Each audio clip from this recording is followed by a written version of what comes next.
Well, we've officially hit summer, yay, for the next 3 months of being not just hot every single day, but really feeling the heat.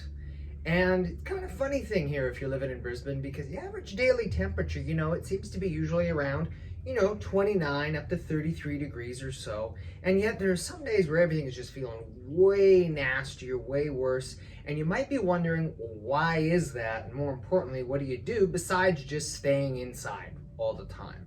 So I want to take just a sec here and show you a little bit of something about why everything always feels so much nastier than it really is. So the difference between, if you would, it's hot outside and you really feeling the heat.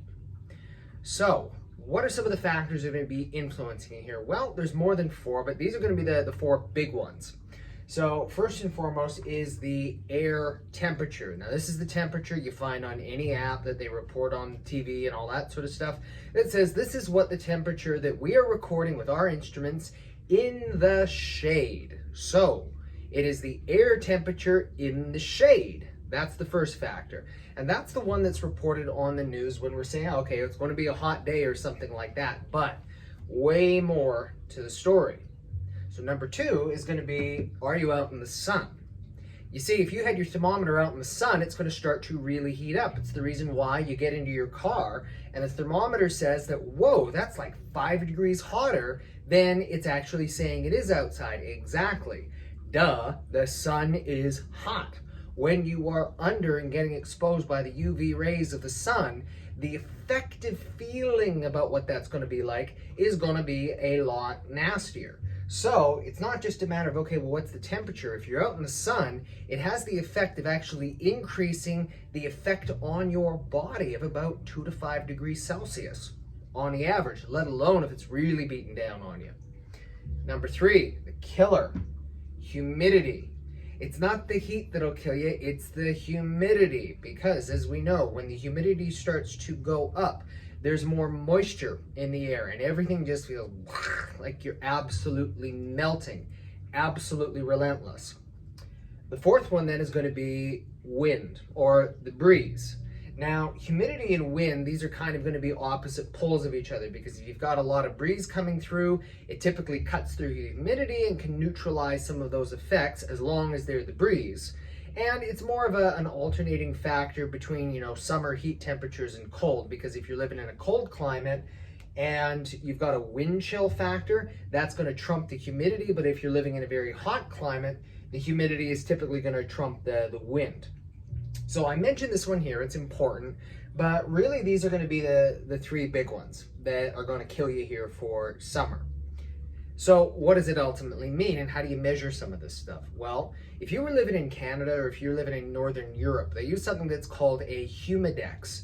It's a formula where they've tried to put in these different factors to take into considering, not just how hot is it outside, what's the air temperature reading, but what does it feel like?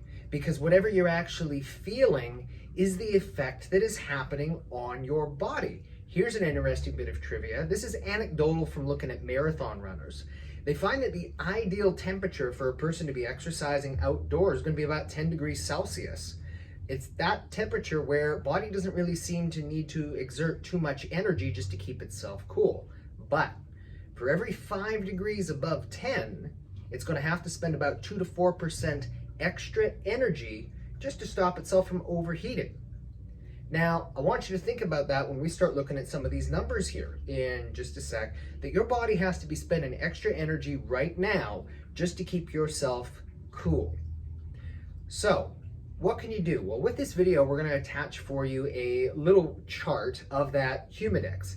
There are also other charts. They talk about something that's called a heat index. Personally, I don't find it's as accurate. I want to know what it actually feels like so that I can measure the degree of my own suffering. So what do you need to know? Well, you need to know first and foremost, okay, well, what's the temperature? And you also need to know what the humidity is. You can find these on just about any app. And what you'll do is you'll come up with the chart.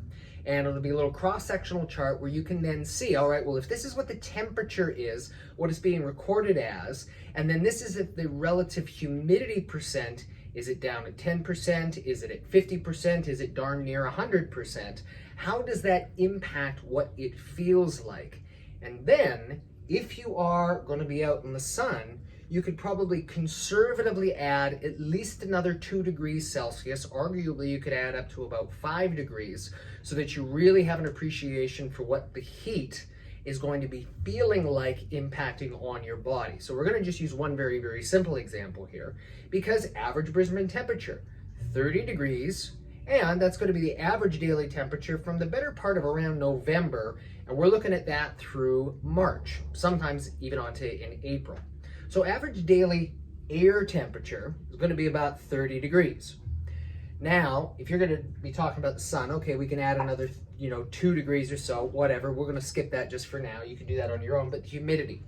Let's say that it's a relatively non-humid day. 30% moisture in the air. Not too bad. So if you have a look at the chart, what you're going to find is that 30 degrees at 30% humidity is going to, quote, feel like 31. All right? No big deal. That's not too bad. But that's not what an average daily humidity in Brisbane is.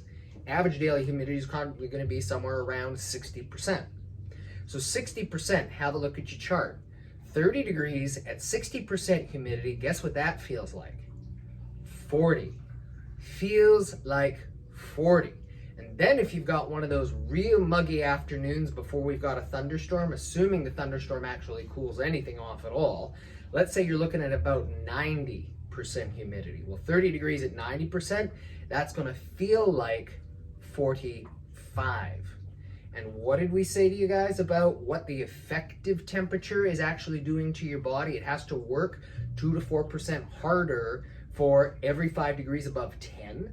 All right, it means that if you're at 40 degrees, your body's having to work about 12 to 24% harder just to keep itself cool. And you're wondering why you're feeling so tired all the time and why you're just drained and why, everything is so much harder. I mean, you know this, you've always known this, but we now have the opportunity where we might actually be able to put some numbers at this. And this is why I share this for you, because it's not just a matter of trivia.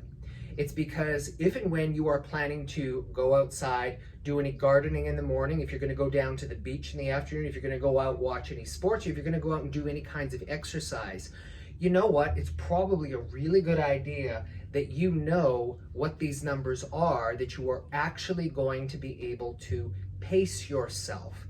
That you're not just going to look at the temperature and say, oh, okay, yep, that's at 30 degrees. There's a big difference between feels like 31 and feels like 40. You're going to have to do something different about how you protect yourself as far as, hats, clothing, other things like that you would wear. You're going to have a different hydration strategy. You're going to drink more water. You're probably going to have a little bit more salt so that you're actually keeping that water at the same time. And guess what? You're probably not going to push yourself near as hard if you know that it's going to feel like 40 versus if it feels like 30. So when you use this kind of chart here, again, it's really, really useful to know what is the actual effect going to be on your body so that you're not going to overdo it in any one capacity. Or if you're somebody like me who just whines about this stuff for 6 months or so, at the very least, you can put numbers to it and you can help other people understand their different degrees of suffering and all that sort of stuff. I know some people love the heat. I'm not one of those people, sorry. I wonder why I live here at times.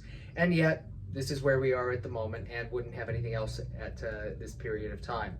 So hopefully you've enjoyed that little video. It makes a little bit more sense, but also giving you a few more tools so that you can actually have a better understanding about why does it feel oh so darn hot when the temperature in and of itself doesn't seem like it should really be as high as it actually is. If you found that this video was enjoyable, please do click it, like it, and share it with other people who might be interested in it.